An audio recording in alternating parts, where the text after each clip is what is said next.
still a sore subject. We're not allowed to bring it up at Christmas.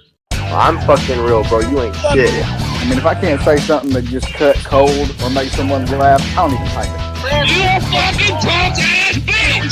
Jesus Christ, that hurt. I'm still got a headache over that. I'm the greatest man talking on the fucking face of the earth right now. You should be thanking me that I'm talking about Tennessee. You guys can't coach, to be honest with you. It's just a high school coach. Fuck me. What is it all with again? What's over again? Quit it, not feeling good. Yeah, go ahead, Unabomber. What the fuck are you saying about the SEC, bro? Don't be ridiculous right now, okay? No, USC is far better than Oklahoma historically. Can we get a timeout just for half a second? Because I want motherfuckers like you every goddamn day! I just can't believe y'all put a statue of this guy already at your campus. Dude, whatever you're smoking, buy a ton of it. You a fucking punk-ass bitch! Then it makes me look like I got owned or something. Smacking off. Ladies and gentlemen, welcome to another exciting episode of Smacking Off. I'm your host, Shannon Madden. I'm joined with my co-host and producer of the show, Mr. Doug Phillips. Doug, how are you? I'm great. We have a hell of a show lined up. Of course, we're going to table discussion. They want the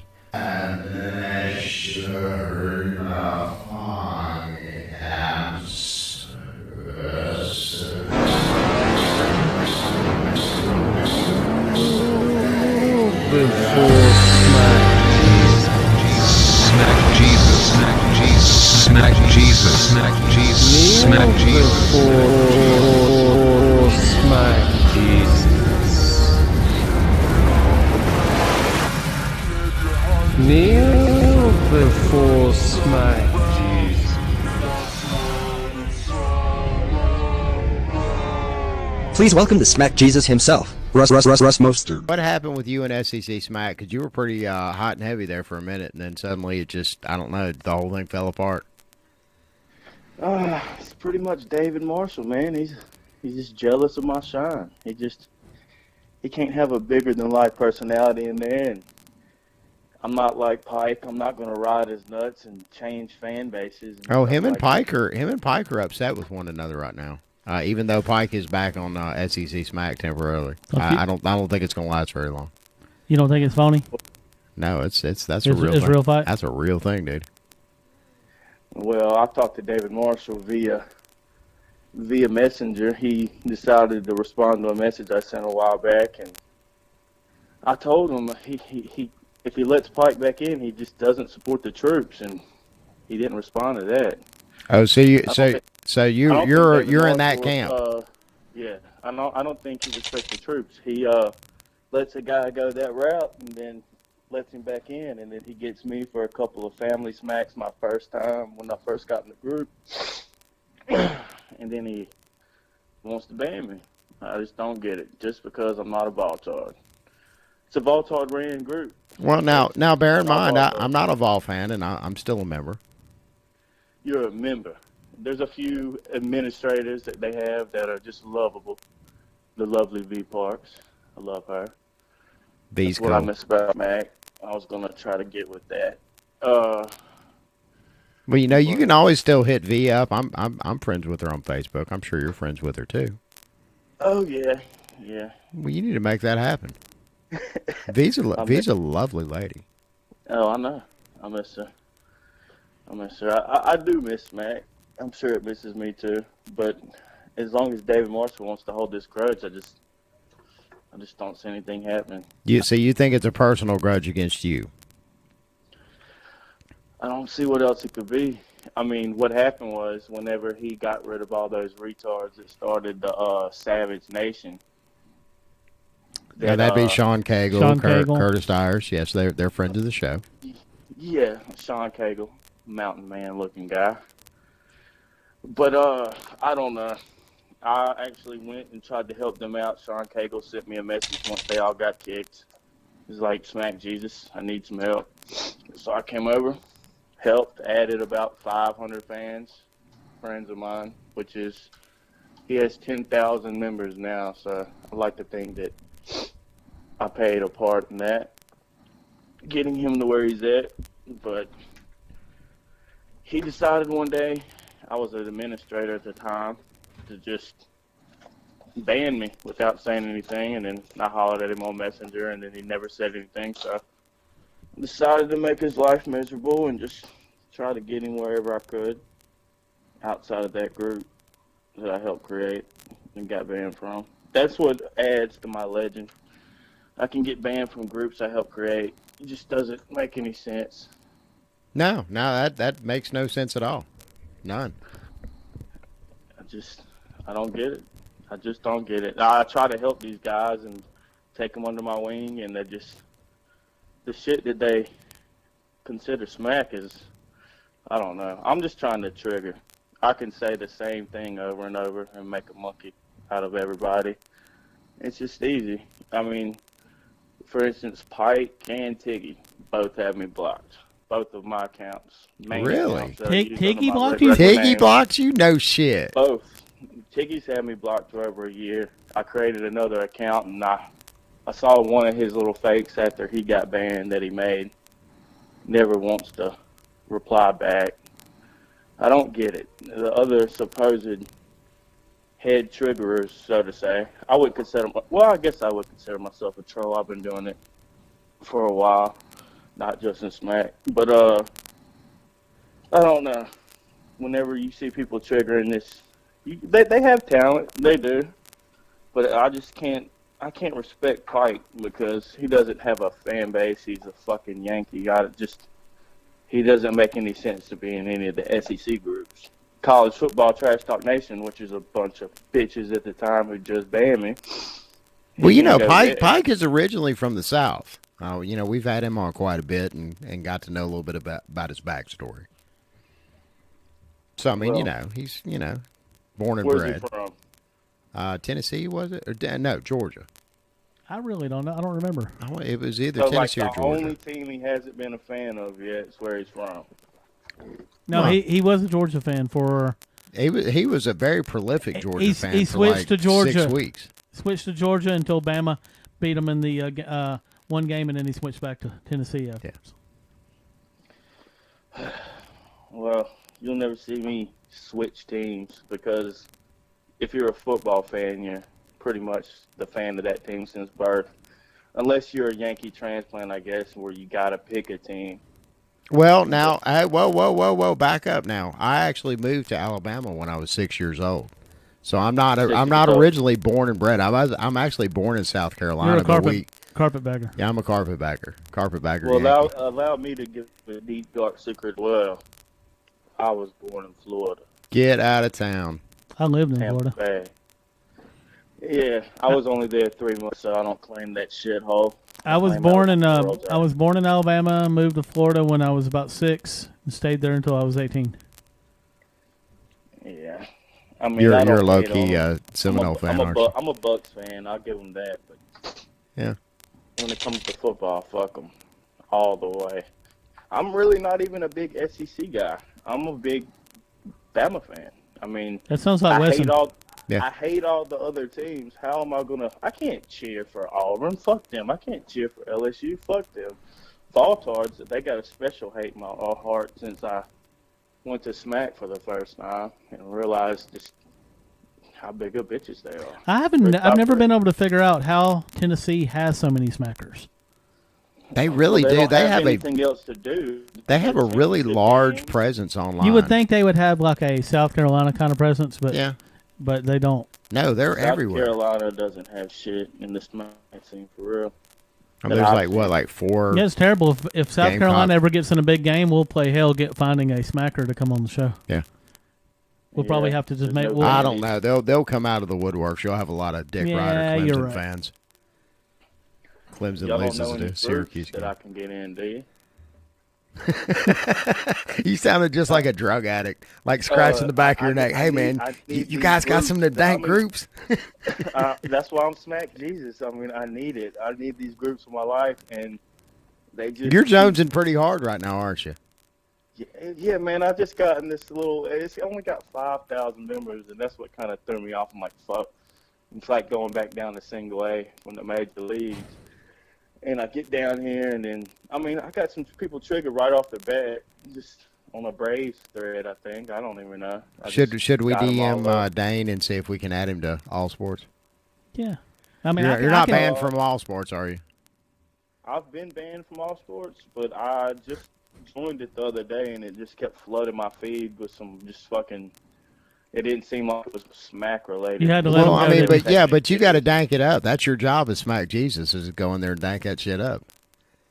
Well, the last time I did it, it was like a 2-hour thing. I only lasted 2 hours. I said something to an admin, and then they wanted to announce they were admin, and I told them, well, Smack Jesus, I'm above you, and I instantly was banned. I don't violate rules most of the time, and I did violate Smack's rules a couple times. I accidentally shared something outside the group, which is fucking stupid because it wasn't nothing meaningful. Well, actually, I think you can probably thank Justin Pike for that one, because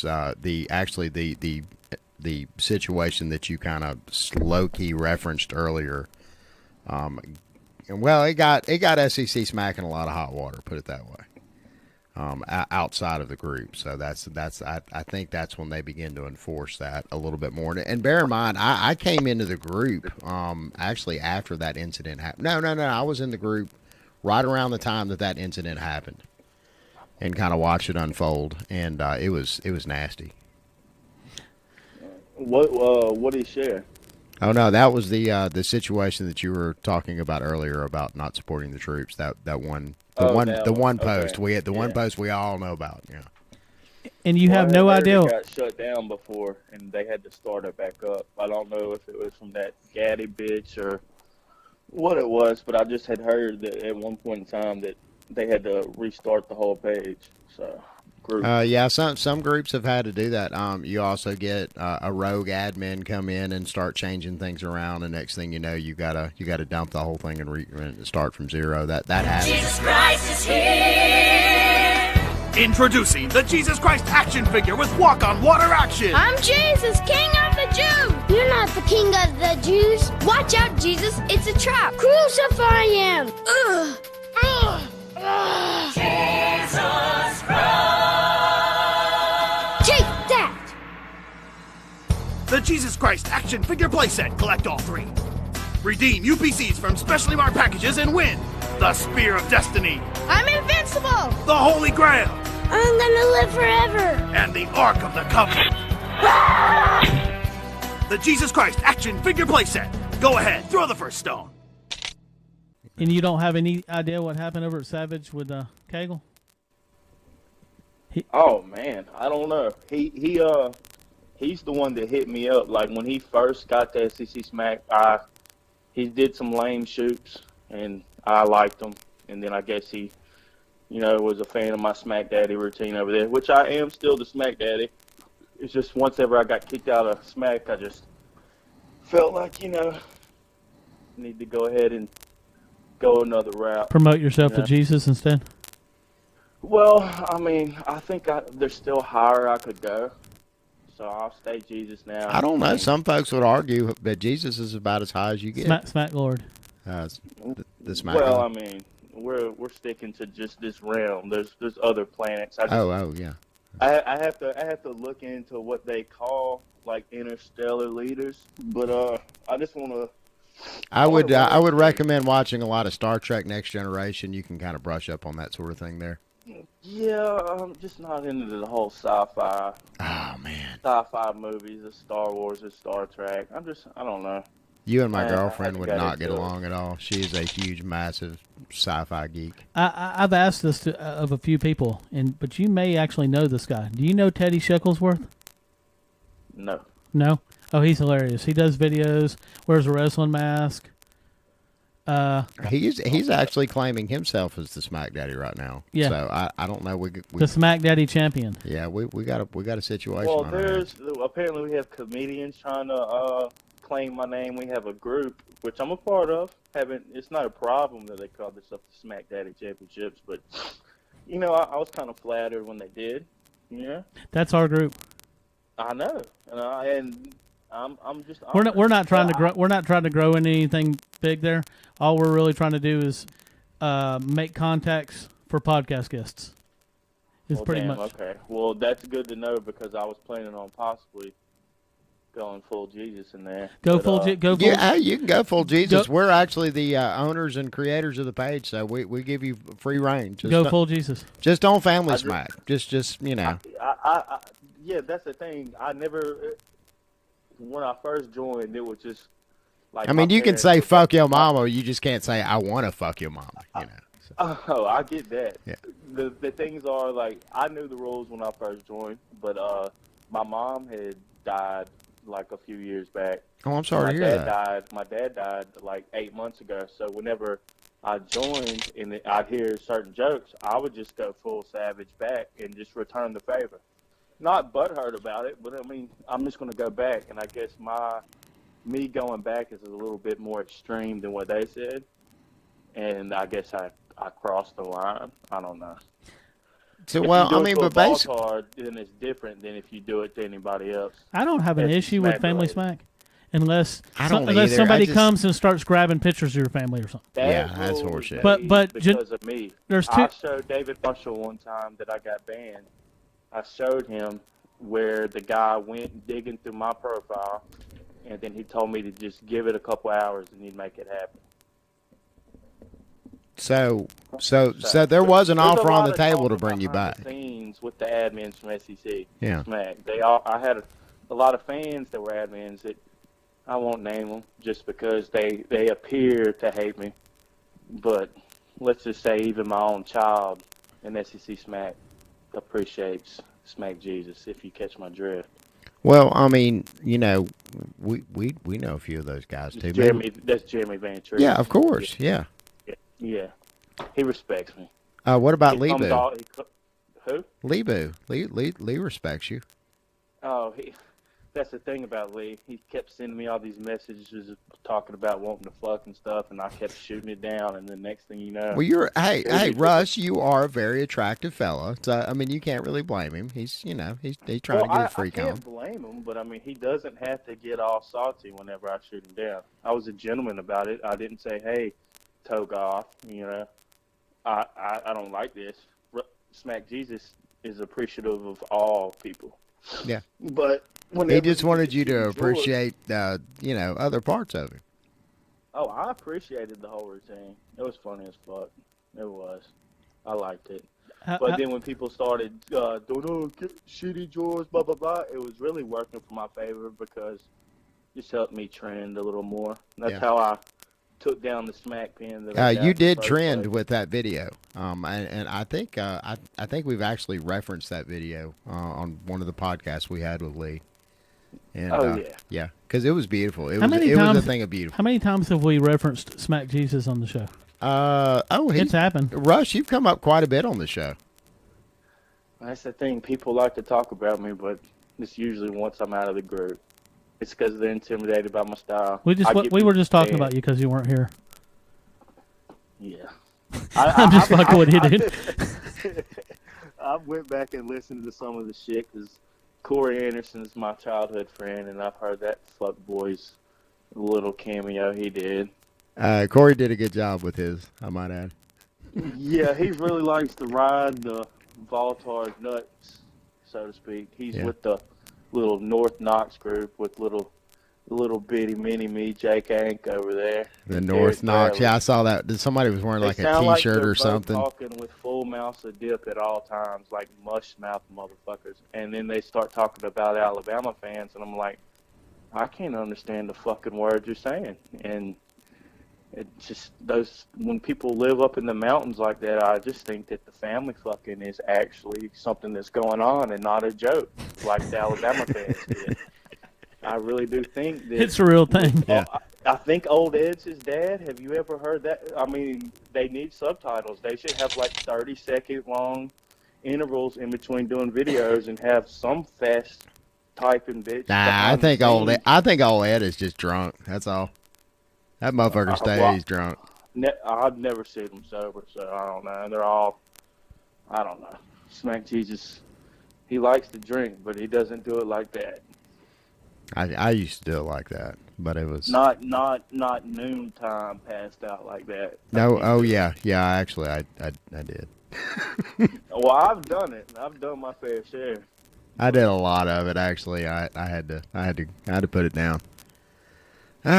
Well, Russ, do you want us to pull some strings for you and see if we can't get this whole SEC Smack thing back online?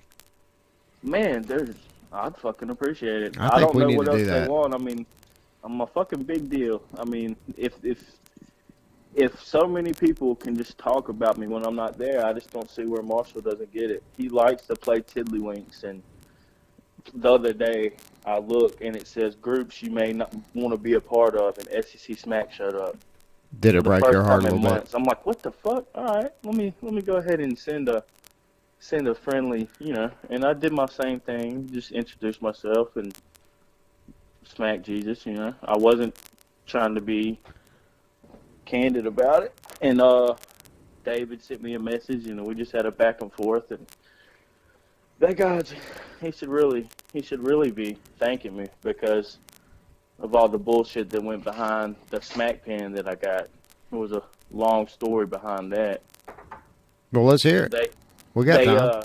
Originally, they sent me an empty envelope with a little stupid handwritten note, and it was like, for real though, I don't know how it happened, but the envelope was slightly ripped, but there was nothing in it, and I ended up who was it? It was another Voltard admin.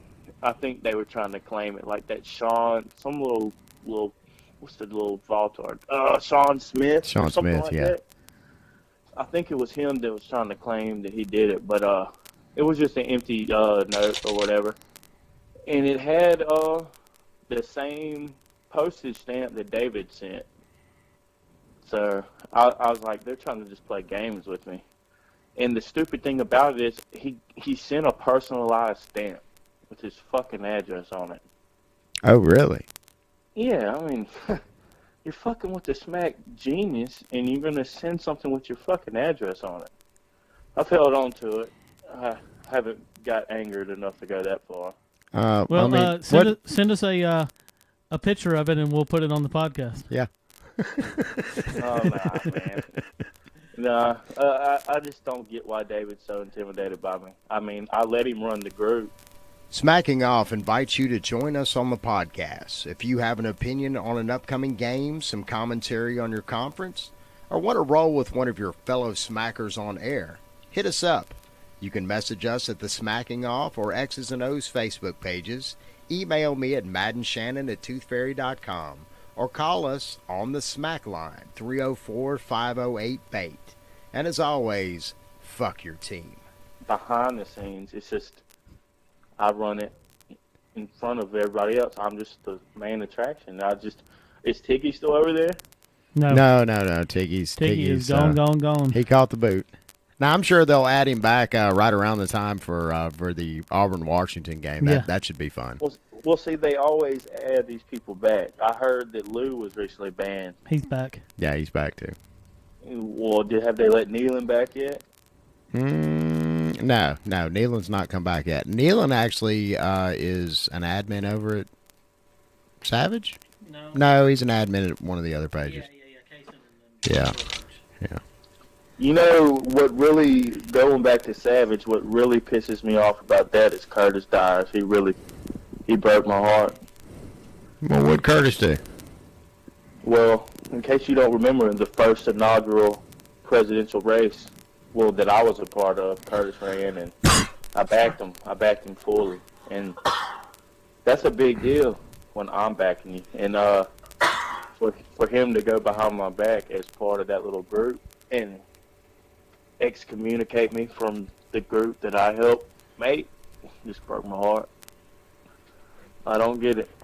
And with Sean Cagle, I mean, he may be a friend of the show, but let's be honest, he's the lamest smacker I've ever seen. I mean, Gary Downey's like leaps and bounds better than him. Is Gary Downey still alive? I've seen him bumping around in a few groups here and there. I figured the diabetes would have done kicked in. No, it take that. Diabetes is a slow death. Well, I'm pretty sure he's been fighting it for a while. Well, I mean, you know, they have all these new medications and gene therapies and. Oh, they've had them. You just gotta have the money. Yeah, this is true. You definitely got to get paid, or get some Medicare. One of the two. Yep. Well, Medicare's some good shit. David Marshall did. I think he's had progeria for the last 80 years of his life, and he's just somehow been able to afford to pay to just have these miracles. I think that he would. I don't know. He'd just wither away if he stopped doing what he's doing. You know, I've always thought about the Rolling Stones used to go to somewhere over in like Brazil or something and get their South America and get their blood. They're actually. No, you're probably right. It was probably Brazil. Yeah, it was what they would do is they get their blood like transfused out of their body and run through some kind of filter and then simultaneously put back into their body. Some expensive, you know, pseudo-scientific technique, and them motherfuckers are still around. They are. I mean, they're still getting like, you know, hot chicks pregnant and shit, and they're like in their 80s. Like eating baby fetuses and shit. They could be the Christopher Reeve type South Park deal. Yeah, man. I mean, of course, then again, if Christopher Reeve had gotten kicked by that horse like 10 years later, he'd probably still be with us. He'd probably be like walking around and shit. Maybe. Or his head would be on a. If Hawking would have lasted just a little bit longer. I have not been on a horse since. Do what? I've not been on a horse since that incident happened. Were you on a horse? That scared me straight. Were you on a horse beforehand? Yeah, I'm on lots of horses. I got you. What's her name? We'll have that conversation off air. It ain't Bebe, is it? No. That's Justin's girl. No, that's Justin's lady. It's Jarita. That bitch really thinks her shit don't stink. I loved with her and Melissa May just triggering the shit out of them. It's just so easy. Tell me what you would do to Bebe if she was naked in front of you right now. I would morph into a female and fucking slap the shit out of her. That was a good one. I hate that bitch. I hate her. I don't like her. Oh. Melissa May, she after all the shit that went on behind me and her, she did send me messages trying to fuck and all kinds of shit. So everybody it seems like everybody in SEC Smack was either jealous of you or wanting to fuck you, one of the two. Oh yeah, like all the admin females that I once got into it with. They ended up loving me. I hope you weren't fooling around with Deanne. That's my lady. Nah, we weren't fucking around like that, but you know, we like to flirt, you know. Leanne's a cougar. She liked to smack daddy. Yeah, Deanne, excuse me. Deanne's a cougar. Yeah. Now Wanda though, that fucking dusty. I don't like her. As God is my witness, I used to around the time that they fired Butch Jones, I made the meme, and I guarantee you saw it because it was basically Jesus on the cross, but he had Butch's face, and all of the Roman centurions around him had Tennessee logos on their helmets. And that one stayed up for probably about a good 30, 45 minutes, and somebody tagged Wanda, and it disappeared. A couple days later, I commented, somebody had a stupid ball thread going on, and I commented that, and somebody tagged Wanda, and 5 minutes later, it was gone. Yeah, you cannot make a Baltard mad without them, if they're an admin, without them going behind the scenes and doing something about it. They're just easily triggered. It makes no sense. If you're an admin, you're supposed to be one of the people that can take it and dish it out, and these motherfuckers can't do it. And I will say this, I have been...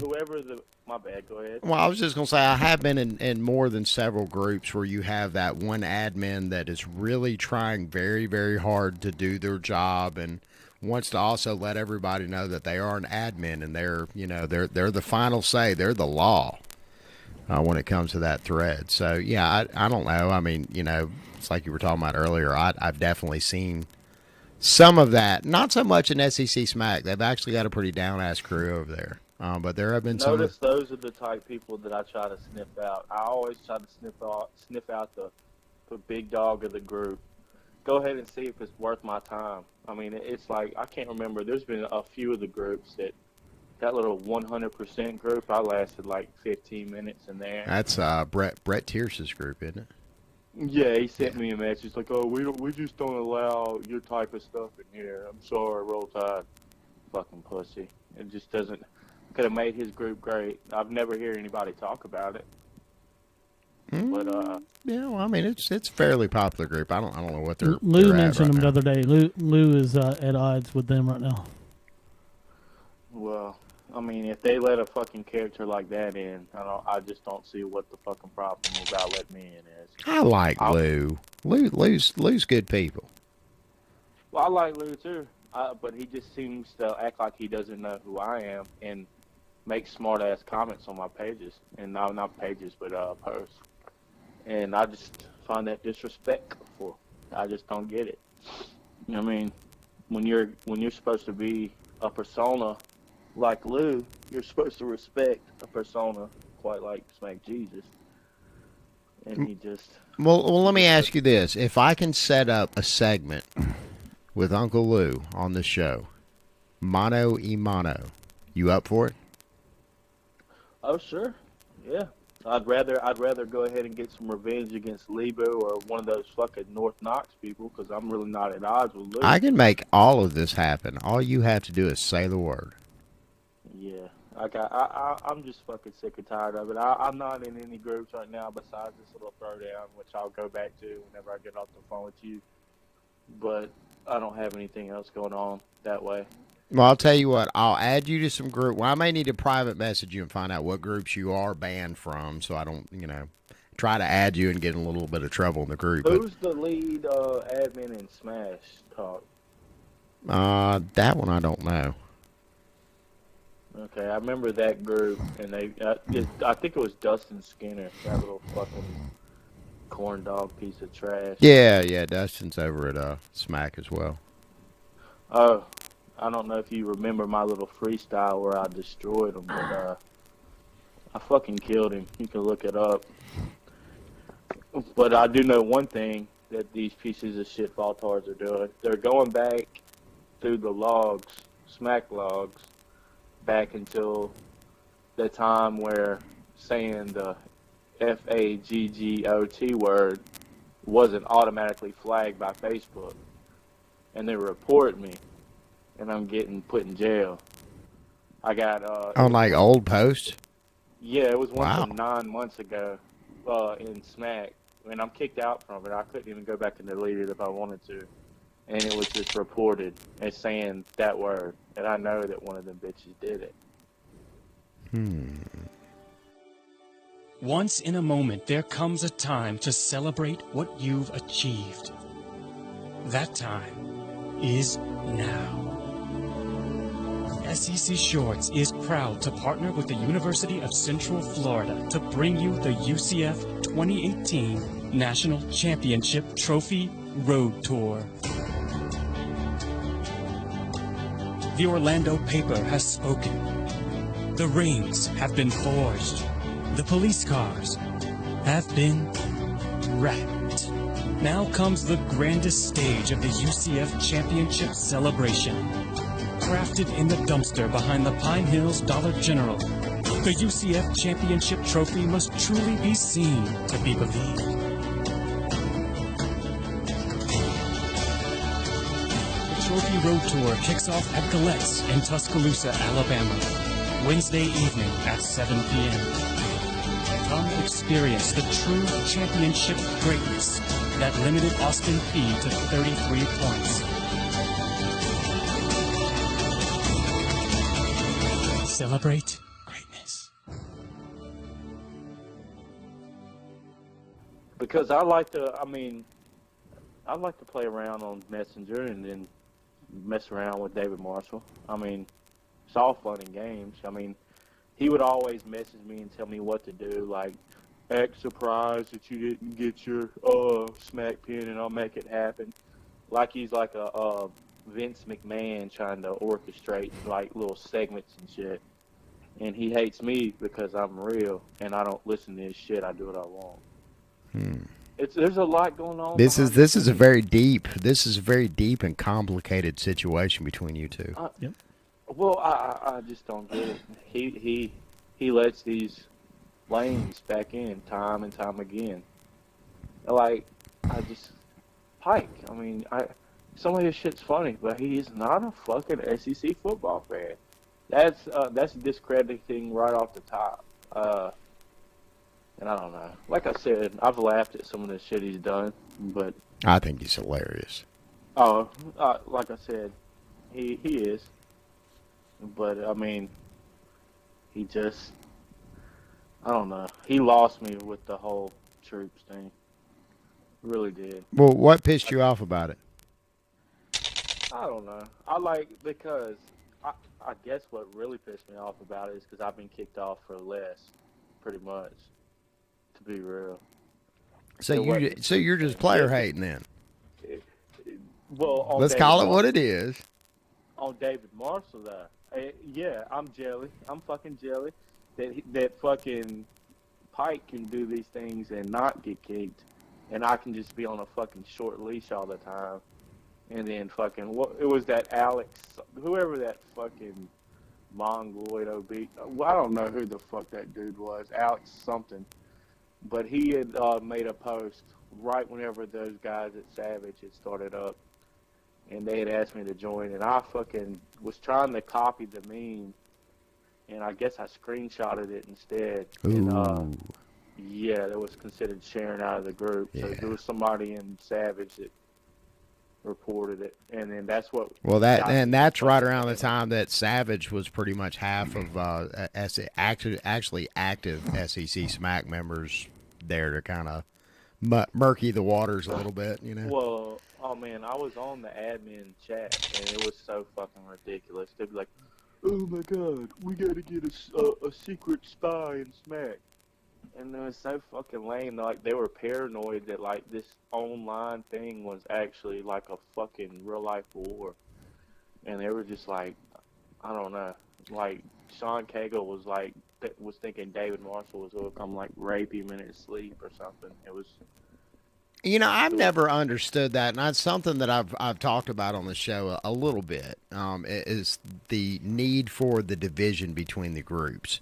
You know, and I've said this more than a couple times that, you know, this show, the reason that we started this show was to bring all of these groups together and have a vehicle for the people that are active in these groups to share some of the stuff on the show, and people from other groups will say, hey, that seems like a pretty cool group. Let's go check them out. And where, you know, there was just like this whole network of different groups together, but you have a lot of the groups do not want to play with one another for whatever reason. And I think whenever I'm a part of a group, I usually try to go all in if it's my main group. Like, once I got kicked out of SMAC, I went to college football, Trash Dog Nation, and things were going good. And that Wayne Sutter bitch, there's always a fucking Alabama fan, whether it be fucking Sean Cagle or this Wayne Sutter guy. It just likes to fucking hate. I just don't get it. It's in the name of the group what I'm doing. I'm not doing anything that the names of these groups doesn't have in their name, and I just don't get it. It's like, don't get triggered. The word triggered has gotten popular mainstream, and I think it's because of these fucking groups. Yeah. And these people are just easily triggered. I don't get it. I'm just doing what I do to get them there, and I don't see why I should be punished for it. Well, I don't know. And again, I do a fair amount of trolling myself, and you know, it seems like there's a fine line that you have to ride in each and every group that you're in, and some groups are a lot more adamant about, you know, their rules and regulations than other groups are. There are some groups that I can pretty much just about post anything I want to, up to and including breaking a few rules when I do it, and will suffer no consequence at all. And then there's other groups where I'll post something that is completely within bounds of what other posted rules. I'm not going to name any names of any groups. We may have already brought the group's name up. I need the first groups you were talking about. You can direct message those to me. Well, I mean, you know, I don't know. It just seems like there is a sliding scale when you go into different groups, and you have to kind of gently feel them out before you get. I'm good at doing that. It's the thing is, I always get to one admin, It's always one. That once I get to them, they want to try to flex their muscle and like mute me for 24 hours or some shit like that. And I don't get it. I mean, you're losing when you do that. You're reacting the way I'm trying to get you to react. You think I'm trying to be actual Jesus Christ? No. I'm smack Jesus. I'm trying to fucking troll you, and it's happening. It's easy. It is easy. I'll give you that. I want to educate these people. I want to make them better because it's fucking. I could sell ice to Eskimos with these people. It's just I can just comment one time and there could be 1,000 comments on it. Just fucking around. Like that throwdown page. There was like 3 guys just fucking already. One dude claiming to be Jesus of that group or some shit. I'm like, okay, this will be interesting. You're the smack Jesus of all the groups, though. Did you explain that to him? Yeah, he just doesn't understand. He's like not even A-ball. He's like below that. He hasn't been into a 20, 30, 50,000 person group. That's what I miss about Smack is they had numbers, even though a lot of them weren't active. The most of them that are active are Voltards, and then when you claim that it's like... I will say that there are a lot of active Georgia fans there, but it's not active in a good way.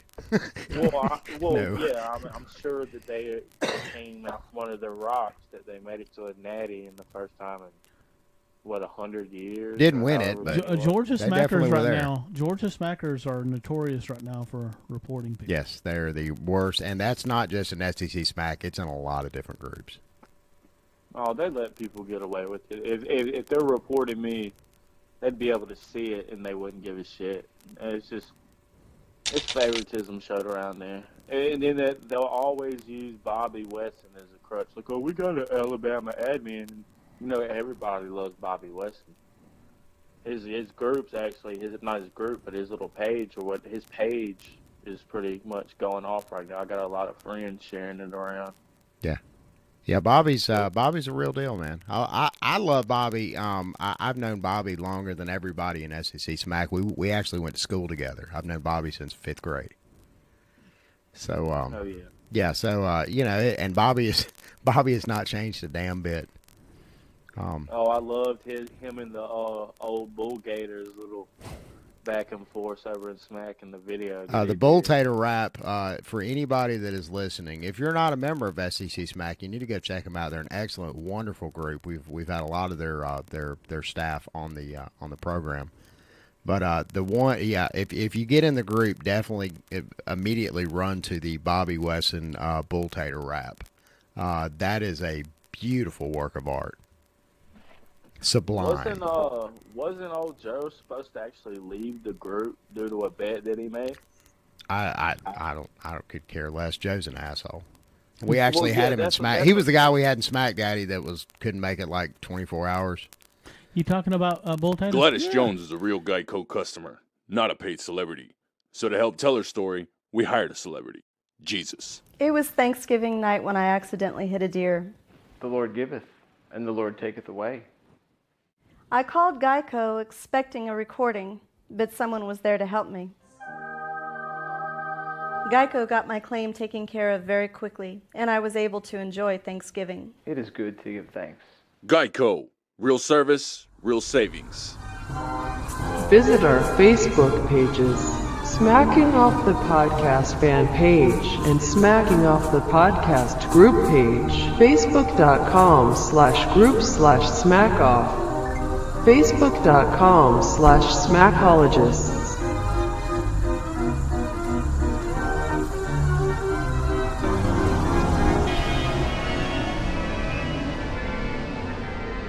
After I got booted the first couple times, I went the whole, all right, I'm gonna fucking be an admin in training. I'm just gonna go ahead and what would an admin do in this situation? And I'd always tag him into his family smack.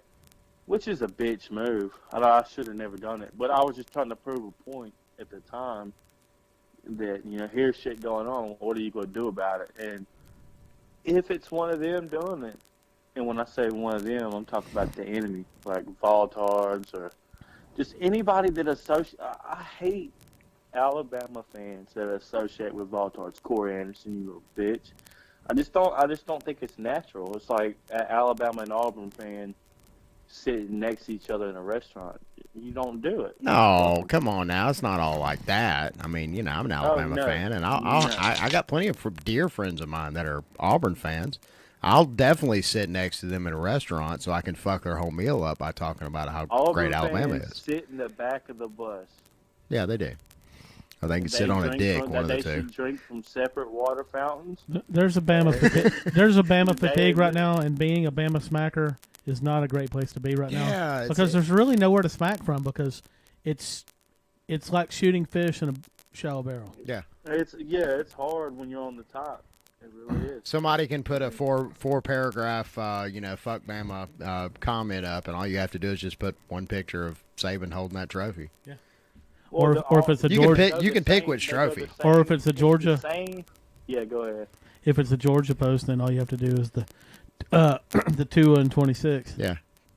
Oh yeah, well it's the same memes every time. The road tide or the something about family fucking, and then all of a sudden, what was it in Carolina? The dad and the daughter got married, had a kid, and then the dad killed the daughter and the kid. I mean, there's a whole bunch of stories happening, and they're not in Alabama.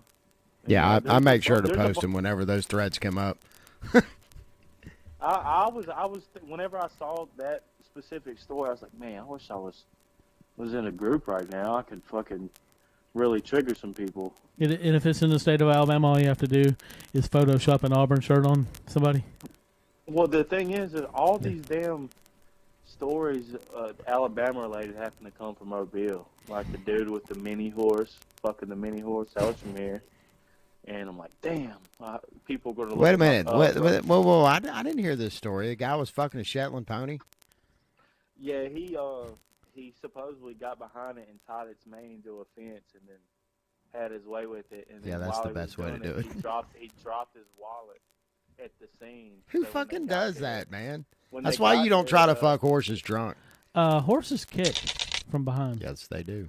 It's something to think about if you're going to fuck a horse. That's kind of brave. You need to tie the back legs together, but then they kick with both legs at the same time anyway. So well, they have those expensive like $3,000 rubber dolls. Mm-hmm. I think that's what we need to start working on is a rubber horse. Rubber horse. Yeah. Rubber Shetland pony. I'm pretty sure Sean Cagle would go ahead and buy it. I don't know if you've ever took a good look at him, but that motherfucker looks disturbing. Nah. I know y'all are a little biased. Sean's good people, man. I got it. He's definitely a friend of the show. Yeah, I mean, he seems like a good guy, but whenever I read the things that he posts in response to what I say, it's cringeworthy. It's just terrible. Rusty, he called me Rusty the Pussy, and just kept calling me that. I'm like, maybe he meant to put pussy. No.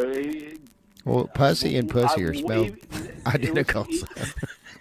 Whatever the fuck he was doing, he just kept putting it, and it was like, they're just, I don't know. He just his smack is just so poor. I just don't. It just is cringeworthy. There's a few people like that, but his, I think, like, might be the worst. It might be. He needs to quit smacking like a pussy. I know he's got his own group that's got about 10,000 strong. Like I said, I added like 500 people to that, but he's terrible. I don't know. All those other guys just act like they know me whenever I jump on some threads, and I start fucking having back and forth with people I don't even know, like the Cannon guy. Brent. I'm talking about Brent Cannon. I don't even know who that guy is, but he's a dog. Destroyed him a day or two ago. I actually went on their meme page. He was the guy you had trouble with, wasn't it? Yeah, we actually Brent and myself, we're friends now. But Brent and myself, we had I don't know, just a slight difference about a few things early on. Yep. Got straightened out though. It's cool. I think he was one of the admins that had a problem because, like I said, I was in the admin group chat, and I wish I know I took some screenshots of some of the ridiculous shit that was in there, but it was on my other phone. I wish I could bring those. What happened to up. your other phone? I ran over it with my car. Why'd you do that? It wasn't on purpose. It was on the back of it. I backed up, realized I couldn't find it. And then you found a flattened out phone. It got ran over. You need a better case. Yeah. Yeah. And this one's fucked up. As soon as I got my new one, my roommate's dog knocked it off the couch and it broke. So. All right, we're over an hour. We're gonna have to turn you loose. Yeah. We got a good usable hour though. Oh yeah, this is gonna be great. I can't wait to air this one. Cool, man. I just like to ask Smack, College Football Trash Talk Nation, SEC Smash Talk, or whatever the fuck the name of it was. Y'all let me in. I need a group, please. Please. All right, you heard it. But yeah, I need a group, man. We're gonna make this happen. I'm gonna add you to some groups here in a minute as we jump off air. But yeah, definitely we need to make this happen. We need to bridge. We're gonna go ahead and add them to the back Cowboy together. Adam concert group too. Yeah. Yeah, I seen Corey making that poor guy. Cowboy Adam is a friend of the show, and he's actually the biggest star we've ever had. I mean, he's got good vocals. I'll give him that. He really does. Adam can throw down with the best of them. Yeah, I mean, Corey was talking all that shit, and I started watching it, and I was like, I can dig it. I really can. Like I said, there's people that have their gimmicks that I appreciate. I may be douchey to them, but I appreciate it. And that's what people got to understand is it's not what I do isn't a reflection of my real self, so don't go trying to call my job. That's why I try to keep my profile locked down. So what you're saying is you hate on the players a little bit, but you definitely don't hate on the game. I don't hate on them. I have secret respect. And if that's hating, then that's what it is. But, you know, I like other people doing what I'm doing and not getting offended. I like to be able to fuck with somebody and they fuck with me back and then not report me. So some of my enemies, so to say, in these groups, I kind of have a mutual respect for. I think that they would have the same, but probably not because I come across as pretty much a dick off the bat. But well, at least you're honest. Yeah. Well, I mean, I just think that you would understand it off the jump what I've done, but some of these people are just retarded. So. Yeah. Well, Russ, I'm just trying to spread some knowledge, but I know I'm going past that. We really appreciate having you on. We're definitely going to try to work something out with Lou, possibly Justin Pike, possibly Tiggy. I don't know. We'll hit you up in your DMs. We'll see who's most receptive to it. Yeah. Get David Marshall to have a peace summit with me. That one now, you probably have to get in line for that one. Of course, Pike's already worked his situation out with David Marshall. Of course, Pike's old news. I'm just gonna go ahead and say it. Pike's old news. He's yesterday's trash. There's a new guy in town. And if I could just get in a group, I'll show you all that. Okay. My genius should not be ignored, and David Marshall is a fool to just let my talents go wasted on the sidelines like this. Football season's coming up. So, I mean, if he wants his numbers to go up, I mean, he's not even really – he should have been at 60 or 70 if I was already in there, but he's not. So, I can make things happen if he's ready to play ball. I don't want nothing, just his respect with a K. Smack Jesus, ladies and gentlemen. Russ, thank you so much. You have a wonderful evening. And roll Tide. You too, fellas. Roll Tide. Woo! Introducing the most fabulous, the most luxurious, the most anti-Bama ride available today. Fuck those championships, they're all fucking fake anyway. Don't hesitate for another day. Georgia fans, Ohio State fans, take the ride of your life today. Hop on the UCF Rolling Dick Rider ZX. Slide it in with a grin, show those Bammers that UCF is the real champions. Company X is not responsible for, and expressly disclaims all liability for, damages of any kind arising out of use, reference to, or reliance on any information contained within the site. While the ride may give you much joy, Company X is not responsible if it makes you look like a big dumbass, disgruntled fan who cannot accept the results of the actual national championship game, or the CFP playoffs when your team doesn't win. Although this ride may be fun, our package does not include lube, and may result in various anal rashes.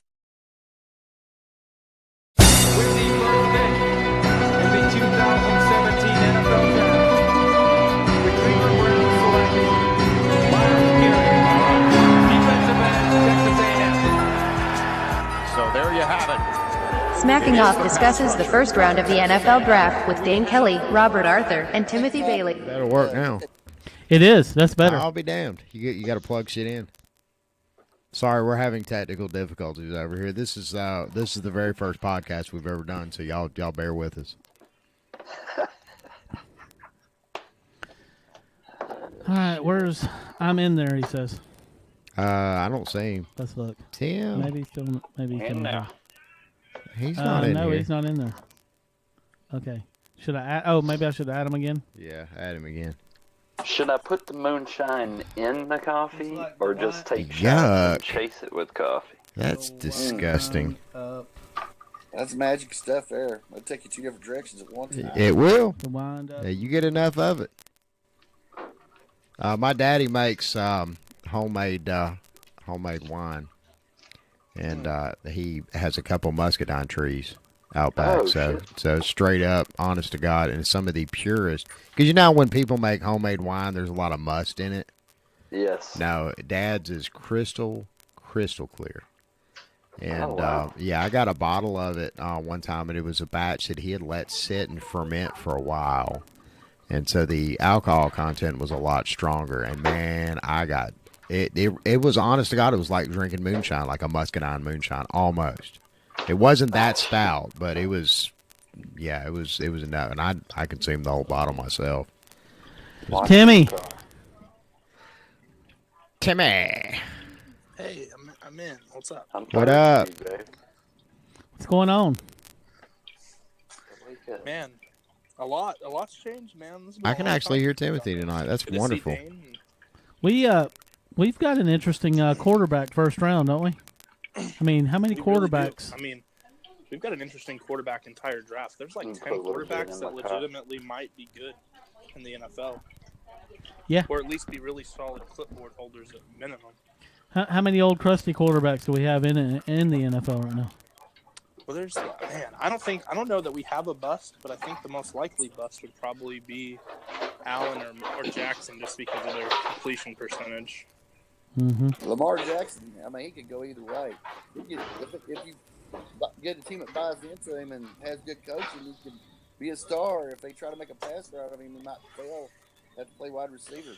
Well, I think what helped Lamar a lot is that Bobby Petrino was his coach, and Bobby Petrino runs NFL concepts. So, like, if he was running a spread, he probably would have had 65% plus completion, just because. But because he ran a pro style where you have a little bit tighter windows and stuff, I do think that can help him and give him an advantage, considering that he learned these concepts in college. He still doesn't know how to read a defense, so. Well, neither does Dak Prescott, and he's a starting quarterback in the NFL, so. There is that. Is everybody in agreement that Sam Darnold is going first pick? Actually, no. I don't think Sam Darnold is going first pick at all. Okay. I don't think there's any chance of that anymore. All right. I think the best quarterback other than Baker Mayfield, nobody's talking about, is that kid from Memphis. Riley Ferguson. Riley Ferguson. Just another long list of how great this draft could be. The kid from Richmond's really good. Then you still have Luke Falk in the later rounds, and then you have Mason Rudolph. Yeah, Rudolph's legit too. How about Josh Rosen? Josh Rosen, I think, is the guy with the highest ceiling, but his durability issues are question marks. How about Josh Allen? A Wyoming quarterback. Wow, that's got to be a first. A Wyoming quarterback being projected for a first-round draft pick. I don't know. Wyoming used to have high-powered offenses back in the 80s. Yeah. Well, Josh Allen is the first if he gets taken in the first in the first spot, which I think he will, he'll be the first quarterback with a sub 60% completion percentage in something like 40 years to be taken first. So you think Allen's going to be the first quarterback taken in the draft? From what I'm hearing, Cleveland is down to Mayfield and Allen and have completely taken Darnold off their board and never had Rosen on it to begin with. I'm just gonna throw this out there. I mean, do you think that? How can I do this without being too salacious about it? Because everybody knows about my personal feelings about Baker Mayfield. I don't. You can say it however you want. Well, I mean, I don't know. He just rubs me the wrong way, and reports have been. NFL scouts, he's rubbed a few of them the wrong way too. Of course, then again, he's also got a couple of them saying that, oh my God, he's probably the best quarterback in the draft. What do you do? Grab his dick or something?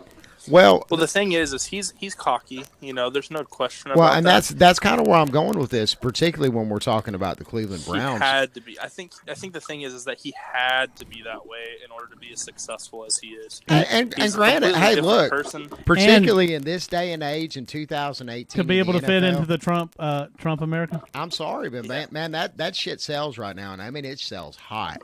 But I guess where I'm going with this real quick is because we're talking about the Cleveland Browns, and we also had the situation with Johnny Manziel and his meltdown. Very cockstrong kid, kind of played fast and loose with the rules, grabbed his nuts a time or two, and then, with the little dollar sign thing that he used to do, little money. I think it's a bad comparison, and there's a lot of reasons why, but the first is Manziel's priority wasn't football, and that's definitely not the case with Mayfield. Yeah, Mayfield's Mr. Football. No two ways around it. Yeah. And then the other thing is, Mayfield's known as Manziel is fucking Johnny Football, man. What the fuck? Well, I'm not saying he wasn't good at football. I think Johnny Manziel has had all the talent to succeed. But I'm saying his priorities weren't being the best football player. His priorities were to do the stuff that he just does off the field, to be the guy that he became. You think somebody's going to give him a chance this year, Tim? Not this year. Is somebody in the bathtub? I hear water going down the drain. He's been I think he'll go to the CFL working this out, year. right? Yeah, he's looked pretty decent. I think he'll go to the CFL for a couple of years and maybe do the Warren Moon thing. I'm not going to say he's going to be Warren Moon because I don't think he'll ever be that good, but I think that he might get a shot one day. Somebody will call him up that's desperate for a quarterback. He's still young, and he can fill stadiums. The people will tune in just to see what's going to happen initially, and if he actually makes something happen, he could be a Cinderella story. He really could. And it'd be I'm cool. surprised that the Texans or the Cowboys haven't gotten him just to have a decent backup quarterback. Well, he could start in Dallas. Shit. Yeah, but I mean, he kind of went down in flames pretty hard. I mean, it wasn't just he got in a little bit of trouble or this, that, and the other. He was fucked up for a minute. When it come to football, he had no clue. Well, and not only that, but I mean, he was just really, really fucked up. I mean, there's just no nice way to put it. I mean, he was partying like a rock star. Is that he played football his whole life as just this guy that was just a better athlete than everybody, so he just made it happen.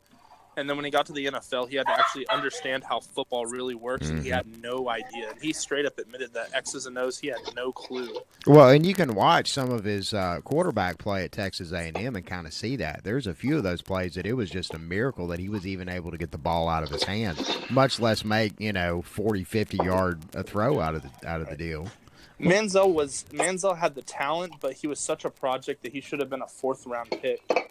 He shouldn't have been a 1st-round pick. Yeah. It deflate his ego a little bit, let him work his way up to that upper echelon, and by then, at least be around a lot of people that will kind of fast and he probably thought the whole time he was going to be great, and then he was like, "Oh my God!" It just became overwhelming. But again, I think the other thing here is Mayfield understands football at a high level, and then he also. When he would run to extend plays, he was extending them to pass. I just think his game translates better than Manziel's. Hey, no.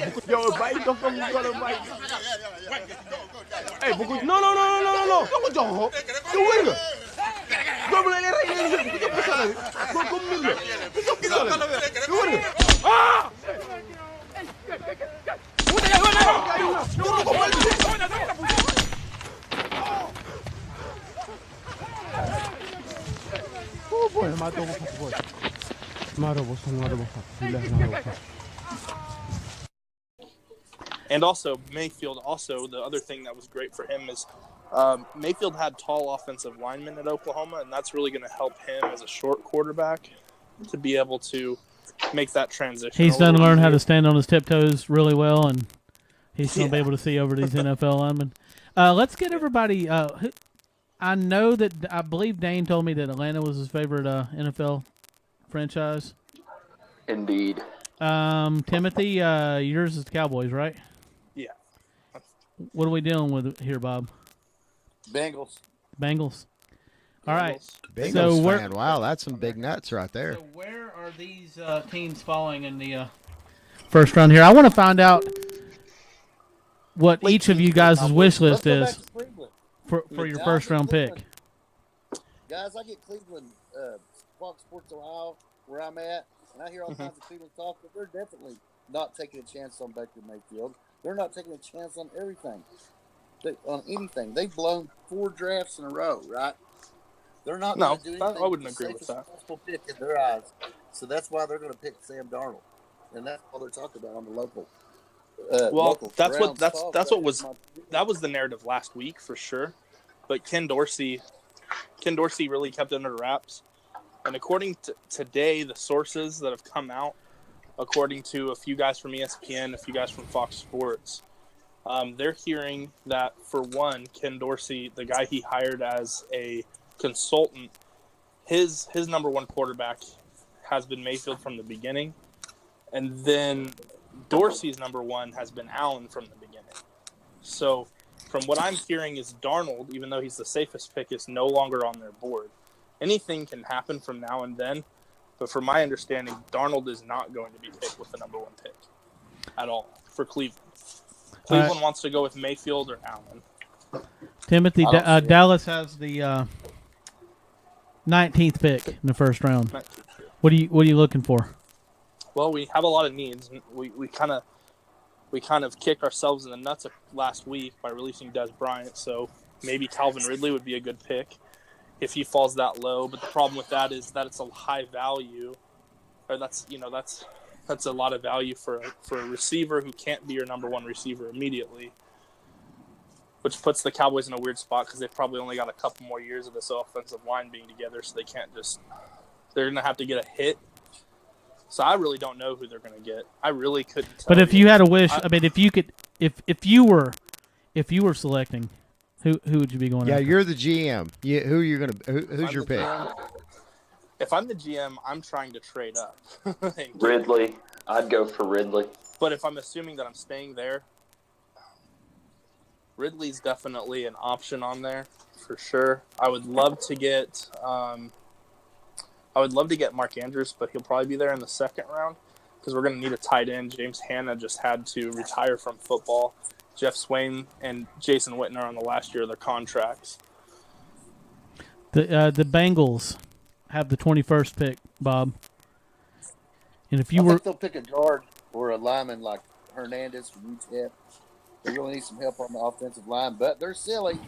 If a good wide receiver falls in at 21, they might draft one. They draft them when they've got 7 of them, so they've been known to not do well in the draft. They make silly decisions, but what they need is a guard, and there's that was a big pickup for them this offseason, getting that left tackle from Buffalo. So I figure if they draw a guard or another tackle on the other side, then they'll strengthen their offensive line up to keep the quarterback alive for a while. I know that it's an OU player, and I'm not trying to be biased, but they might be in the range to get Orlando Brown. He's projected to be late first, early second right now, so that might be a good spot for them to take him because there's a lot of talk about him maybe playing on the right side of the offensive line in the NFL instead of the left side. And they'd fill the left tackle's hole, so that could be a good pick for them potentially. Dane, number 26 pick. What does Atlanta need? You're the GM. Defensive line, probably, because I think. Okay, go ahead and look to the Alabama roster. We stand a good chance to lose Poe and Claiborne to free agency. So they'll probably go defensive line, maybe wide receiver. Have you heard about the rumors that Julio Jones deleted on his social media every picture of him in the Falcons uniform? I heard about it, but I don't. I mean, that would stun me. I don't even care what Calvin Ridley, or I don't even care. He's just cleaning some pictures out. There's nothing to be seen here, officer. You got to do that sometimes. Yeah, you got to clean them shits out. Well, there's rumors about them possibly using Julio Jones as a chip to trade up in the draft and also get other value. I could see him doing that. Maybe they took him into the office and told him, and then he went and cleaned his pictures. I mean, he really didn't do a whole lot last season. It's pretty disappointing. I guess they could see what happened with Dez and think that could be happening with Julio, even though that's silly. Right. I don't the thing that happened with Dez was but that Dak Prescott happened to Dez Bryant, but that's another conversation. If I were the GM and I were looking to trade a big-time star away for draft picks, it would probably be Matt Ryan, not Julio Jones. That's bold. But, I mean, I don't know. Tired of a Boston I don't know who you would draft. I don't know who you would draft to replace him. I'm not really overly impressed with any of the quarterbacks in this class.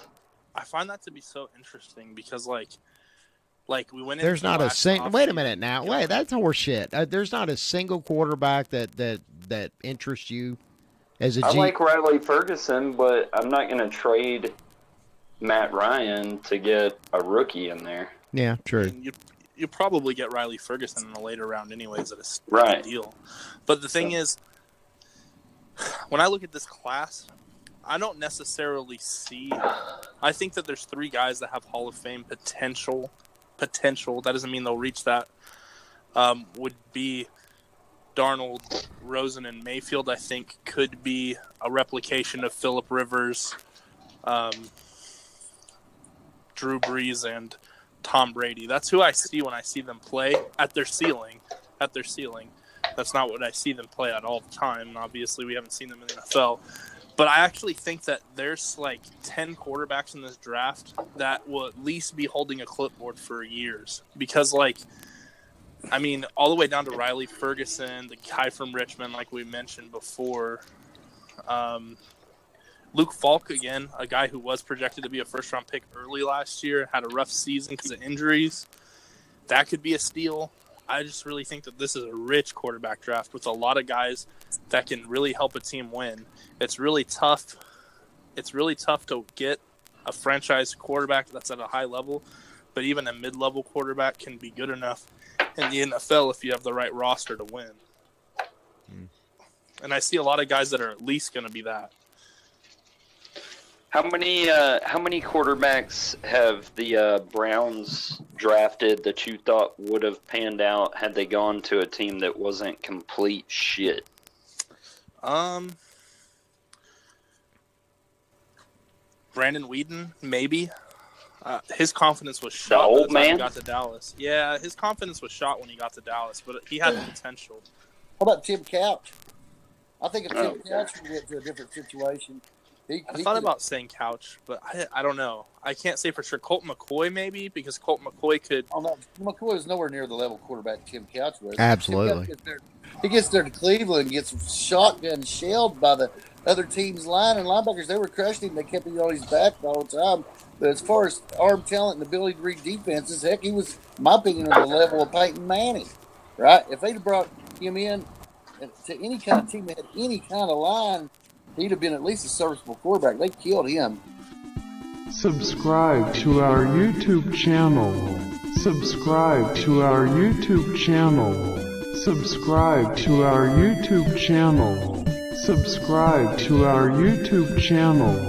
Subscribe to our YouTube channel. Subscribe to our YouTube channel.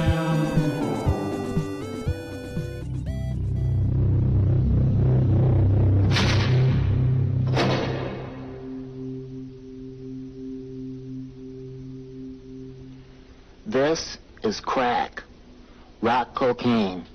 It isn't glamorous or cool or kid stuff.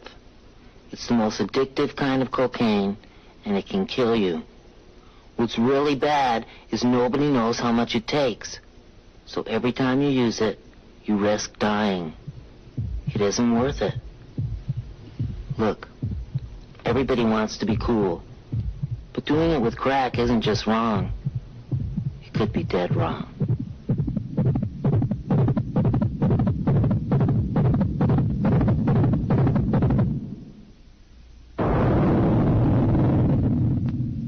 The reason why I say McCoy is because since he's left, every time he comes in for the Redskins, it feels like the dude throws for 300 yards and a couple of tugs every time he plays.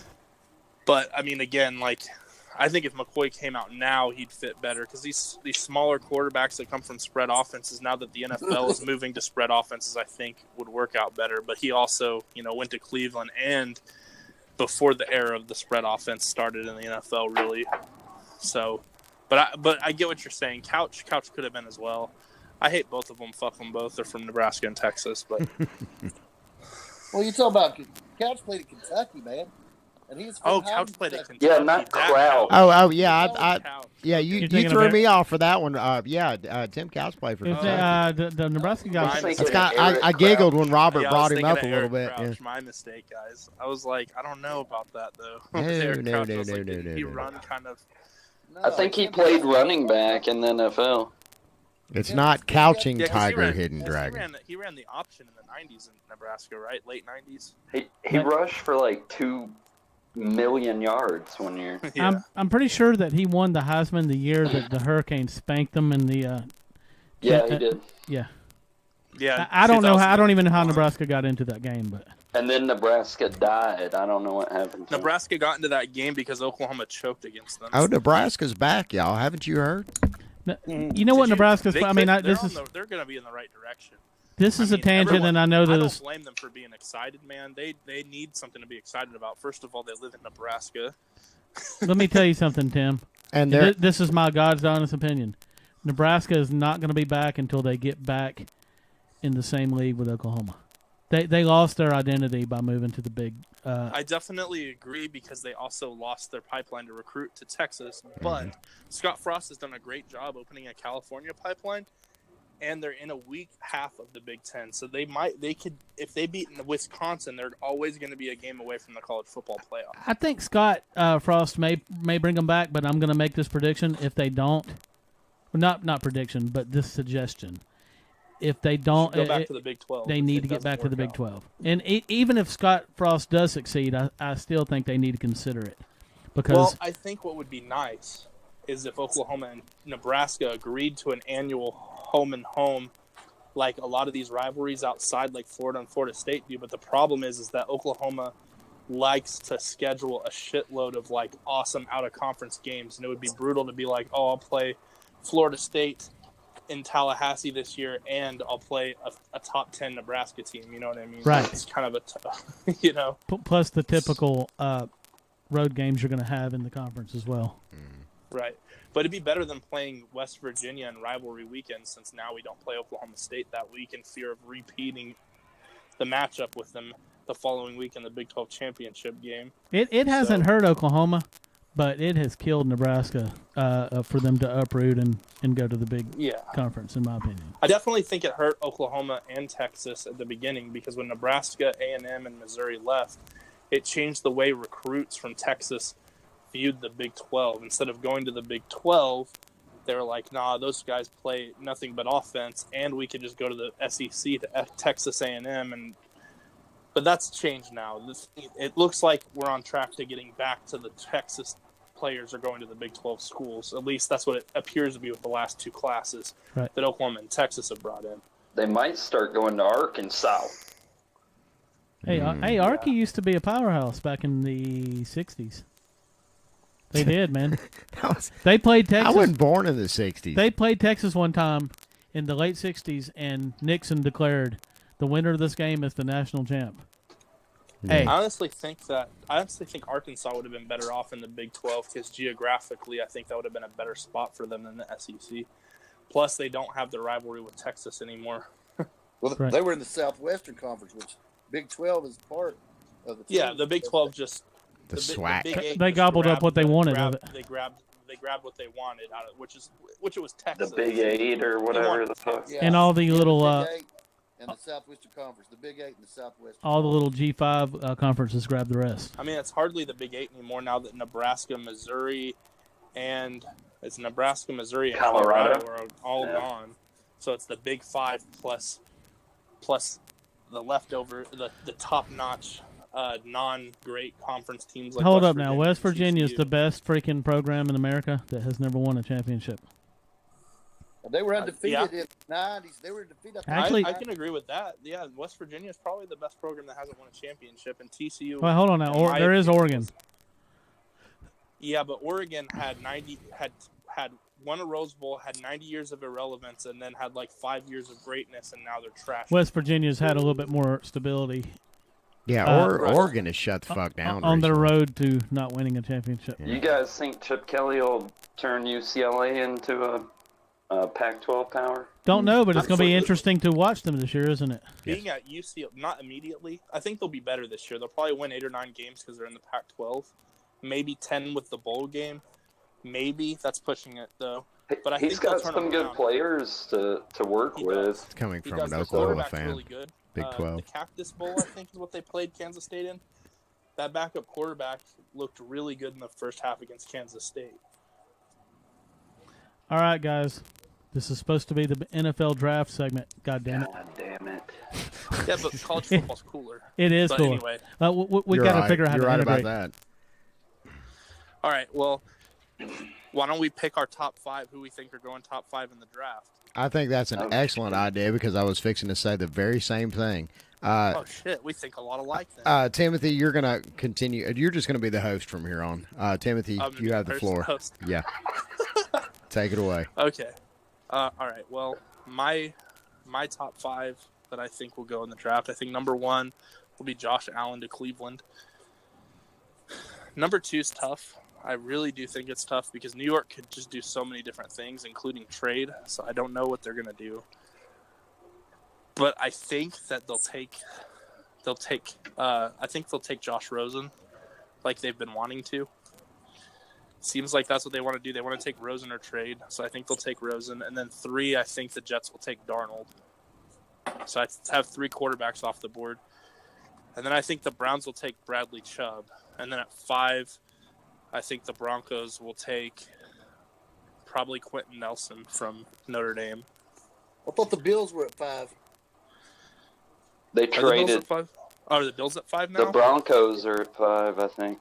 I thought the Broncos are at 5. The Bills are at 6, I think. They traded to the 6th spot. I'm looking at the draft. No, they're not. Let me see. We have the Colts at 6, yeah. The Bills at 5 is what I got. Hold up. I've never seen the Bills at 5. Let me look. You better go back and look again. The Bills are at 22. Well, I hope not. I really hope not. Well, either way, I think that means Baker Mayfield ends up going to the Bills, which is a nightmare. 22. Bills are 22. He would fit right in there with their little culture. Who they traded with to get at 22? Kansas City. There's a lot of drinking in Buffalo. It says 5 Kansas City. So. Yeah, that may be a bad fit for Baker. I think it'd be terrible.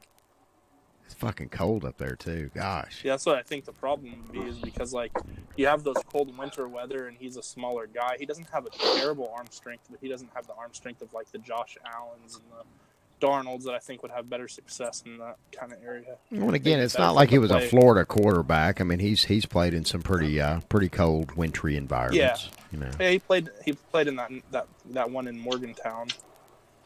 That was snowing. It's true. He played pretty well in that game as well. Yeah, he can ball. He can ball in the snow. Dane, who you got? Top 5. I'm looking, man. Are we sure about the draft order now? Yeah, I'm reading mine right now off the line. It's 3 hours old. So unless they've traded in the last 3 hours, the draft order is the Browns, Giants, Jets, Browns, and the Broncos. They have made a trades right here. 6 Broncos. hours ago, 5 was the Bills. Yeah, the Broncos are at 5. So 5 is the Bills. So 5's the Bills on there? Okay, Browns, Giants, Jets, Browns. It's the best of Eddie Murphy, now on video cassette. I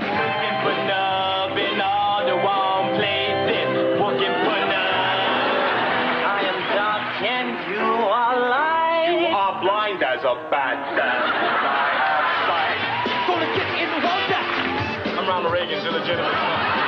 I'm the greatest fighter of all time. The best of Eddie Murphy, Saturday Night Live, now on video cassette for just $24.95. Buy it today.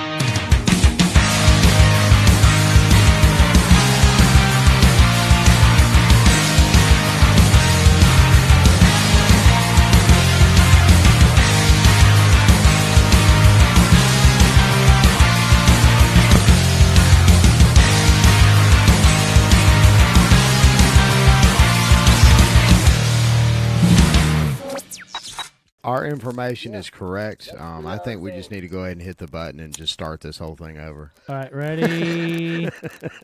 1, 2, 3, go. Welcome to Smacking Off. Welcome to Smacking Off the Podcast. I'm your host, Shannon Madden. Woo. You see the look on Dane's face? Yeah, he's got his knees on the toilet. Are you on the toilet again? No. God, I hate it when you do this. I'm right near it, though, just in case. I know you're looking. You got that? I gotta use the restroom. Look in your my top 5. Fuck. Oh, what are the Browns doing, man?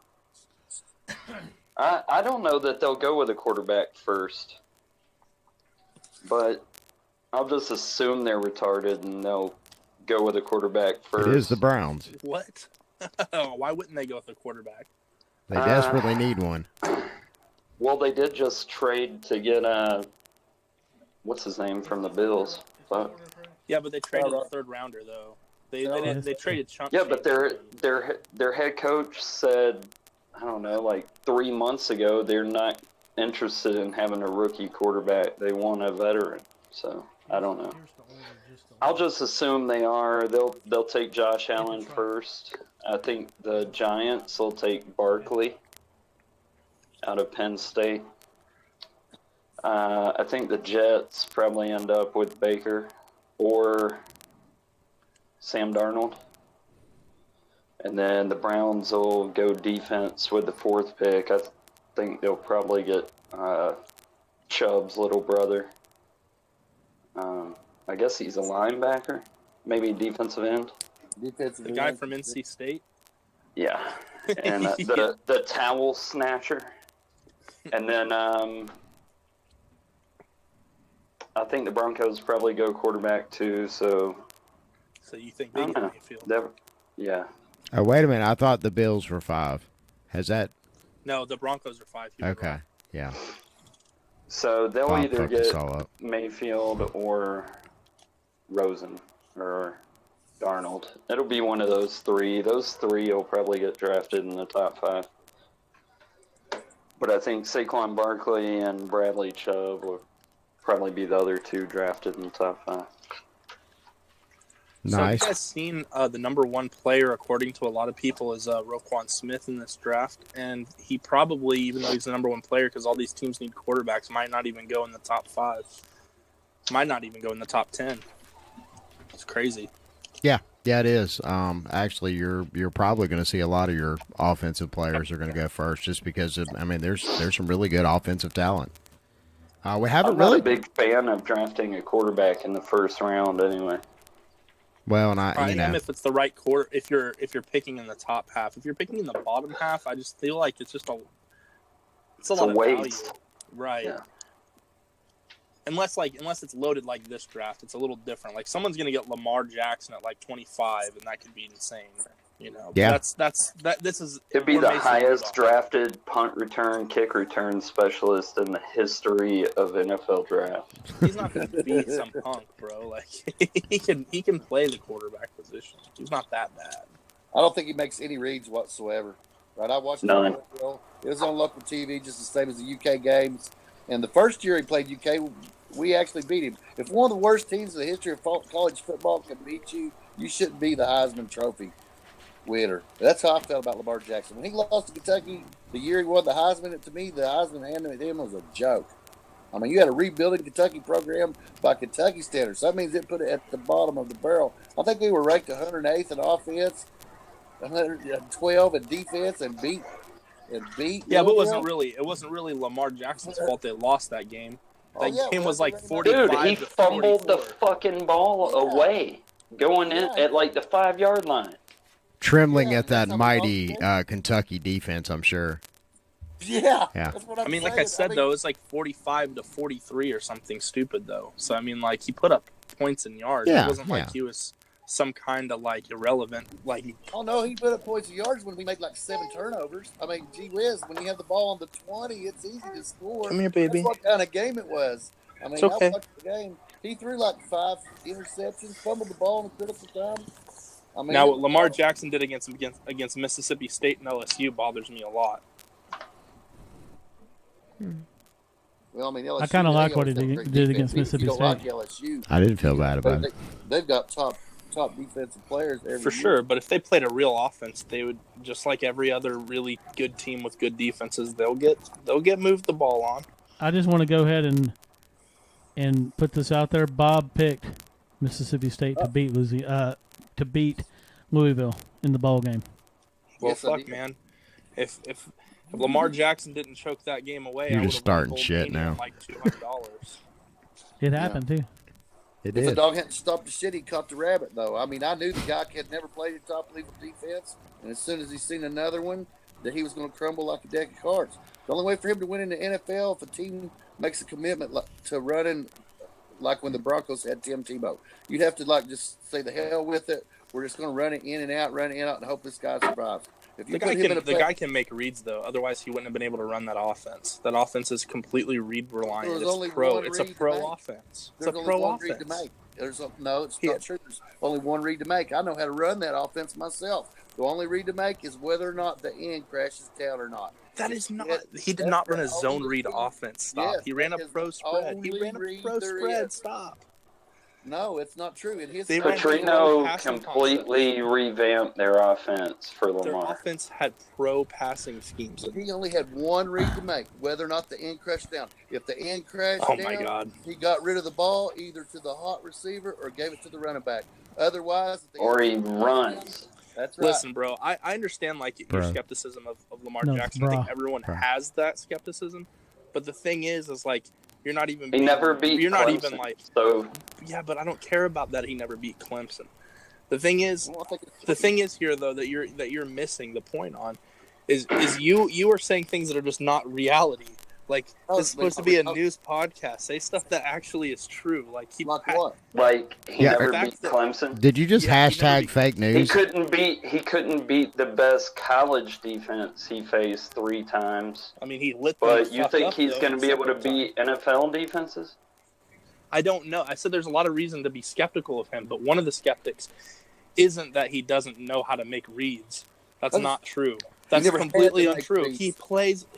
Literally the offense he plays in has pro passing concepts in it. No, that's not really how it worked. All he had to do was read whether or not that he could, whether or not the end crashed down. Then how do you throw for 3,000 yards? Because the guys are wide open because he might run. Oh, my Yak. God. A lot of it was Okay. yak. I saw him throw some ridiculous deep throws. The dude isn't as bad as you're. It's not as drastically bad as you're making But he it didn't out have to to make be. pro reads. He didn't go. The X receiver's not open. Let's go to the wide receiver. No, he's not open. Well, no one. Flats. He did have to make progressions in that offense. I'm not sitting here acting like he played in a literal, full-on pro offense where he had to throw into tight That's windows. what we're talking about here. But We're he talking did about play a NFL pro draft. passing concepts. He has flood. He had a lot of flood concepts in the scheme. There's a lot of play action. There's a lot of NFL schemes in the passing game. You're only right. reason- He did do a lot of zone read. That's true. But the zone read, first of all, is a big part of the NFL game right now. The And reason so is you the run a RPO. flood- the reason you run a flood if you're Louisville is because he's going to roll out to that side. So he's got one less guy in coverage, one less linebacker coverage because they got to spy him, right? So they're spying the quarterback. He's rolling out to that side, and he can watch whether or not the spy stays with him or not and decide whether or not to run. If he crashes towards the spy and the spy comes up, then one of the guys is flooded. Well, I definitely agree with that. Louisville is not going to scheme in a way to not play to their players' strengths.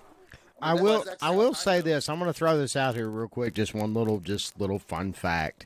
Last year, Louisville had a top 25 strength of schedule.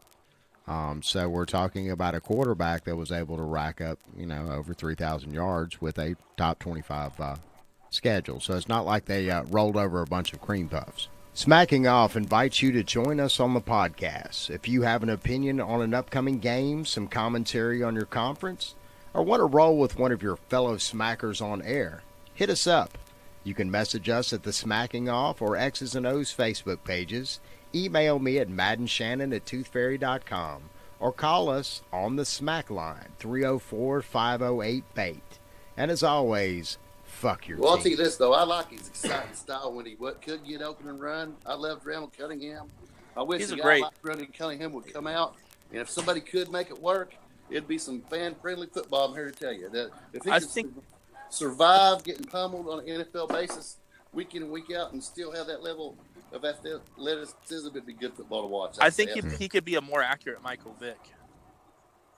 Yeah, interesting. Well, Vic was always in a good situation. I think Vic was smarter than Alexander, though. I mean, He wasn't when it came to taking care of them dogs. But I think Lamar will be. I don't think Lamar worst case scenario, his floor is he'll be a really good backup NFL quarterback. That's the good thing about this draft class. Having a good backup quarterback in the NFL is extremely important as well. And I this heard the floor for him is Texans were looking at him in that capacity. If he agrees to play football, he'll have a career any way it goes. That's the point I'm making. If he decides that if he can't play quarterback in the NFL, that he still wants to play other positions. He could play receiver, yeah. He has the athleticism. He could play defensive back. That's what he was recruited to play defensive back at Clemson, and Florida State wanted him to play defense, and that's why he went to Louisville. So he's got the best chance of having an NFL career if he wants to play the game. I definitely think he has quarterback skills. He's definitely raw.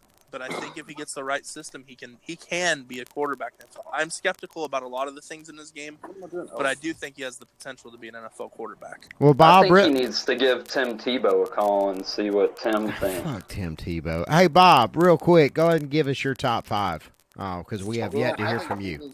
Is going to draft Darnold, just like I said, and the Giants. They've got a dilemma. If they get a running back, they can win now. A real running back. But was Barkley really a real running back? No. 100 yards. Yes. Right? A carrier franchise. If he could, he's an all-purpose guy. He's he's a I hell of agree an that athlete. He's an all-purpose guy, but he has the strength and the ability to be a workhorse. Penn State's gonna be offensive Dave line Maggott. was I think he's trash. one of the better pure athletes up toward the top of this draft. I really do. He reminds me of Barry Sanders, but he won't be that great. But he reminds me a lot of the way that Barry Sanders played. He's really good. He's just really good in the open field. He's a lot stronger than people give him credit for, too. I think he can be an every down back. But, I mean, I don't think running backs can carry you all the way to the Super Bowl anymore anyways. So it's going to come down to if they think Barkley can help Manning. Manning's going to have to be the reason why the Giants win. But anyways, Timothy, let Bob go ahead and finish giving his list. Damn it. I got more picks. Damn it. Right? So my pick for them is I think if they look to the future, they're going to draft Rosen. And if they look to win now, they're going to draft Barkley. And if the Jets, I think if the Jets are still third, and they are, they definitely get Baker Mayfield. They like people to flash in New York. He'll get in the paper every day. They'll love him. Yeah. And Be the Browns, second coming of Broadway Joe. Yeah. Yeah. And then the Browns, I wish they could draft Barkley somehow at 4, but they'll probably get Bradley Chubb. And the Broncos are interesting. They've signed a quarterback. I thought the Bills were Do they 5. really believe in him? I mean, Yeah, Case Keenum? Yeah, that's hard.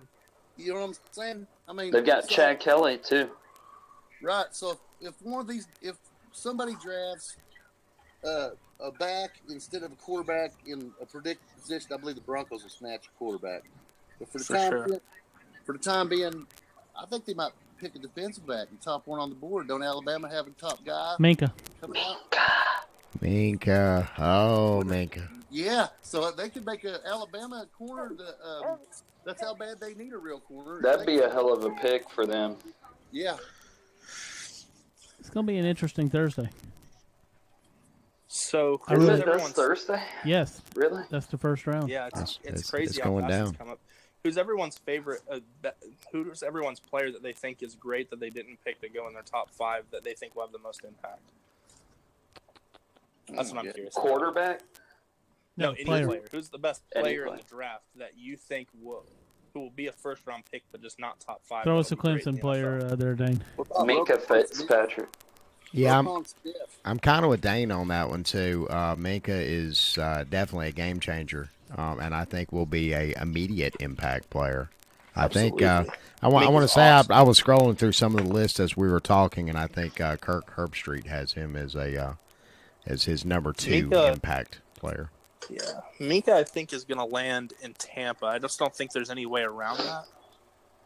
But man, I think he's going to be good. I think it's Derwin James though that will be probably the most impactful. People kind of forgot about another good one too. Florida State really had an off year, so people kind of forgot about how great James is individually. That guy can play. Yeah, he's a baller.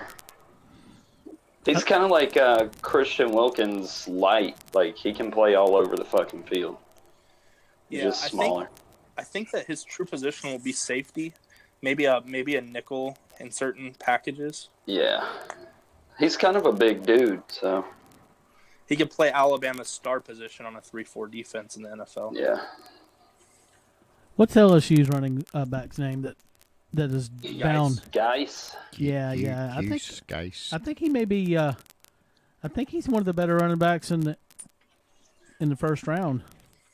Agreed. I really.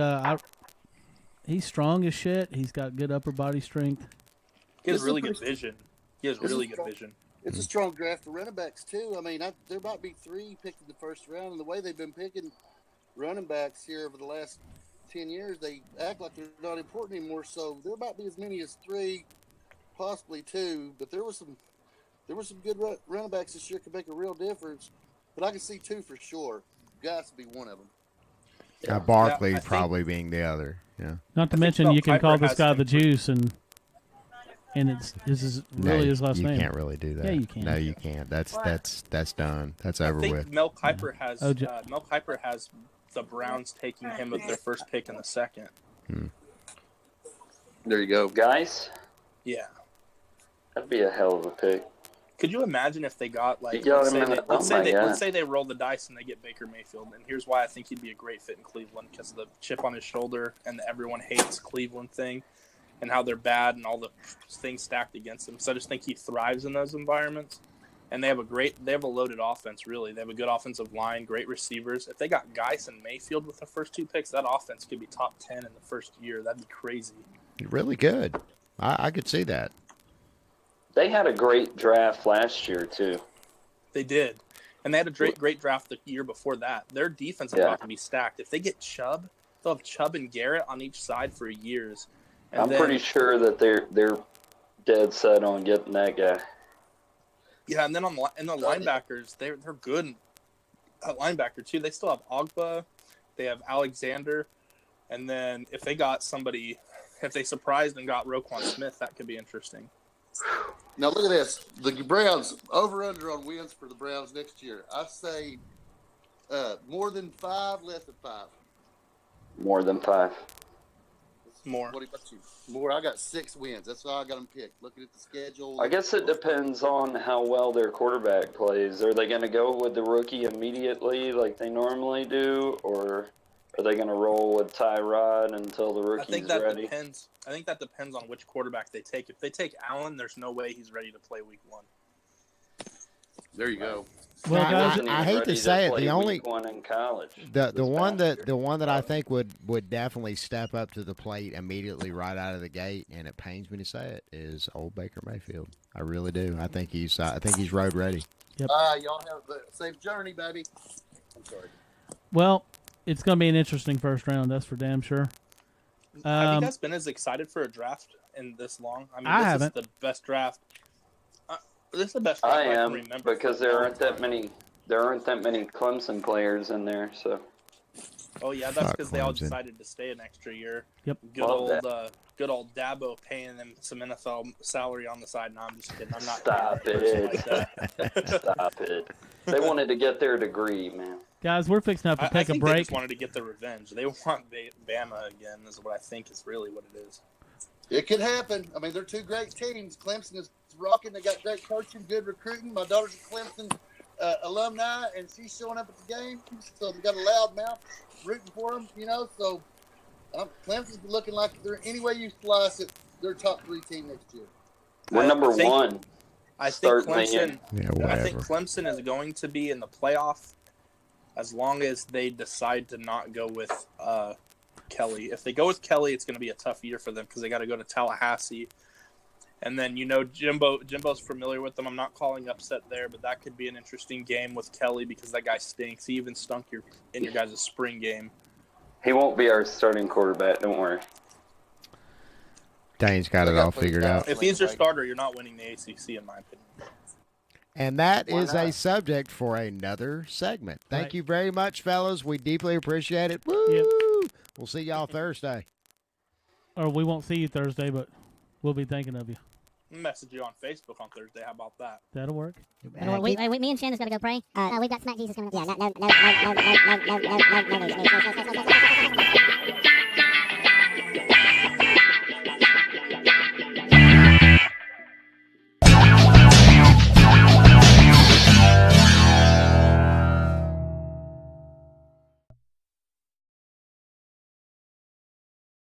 Please subscribe to our channel by clicking the small smacking off icon at the top of the screen now.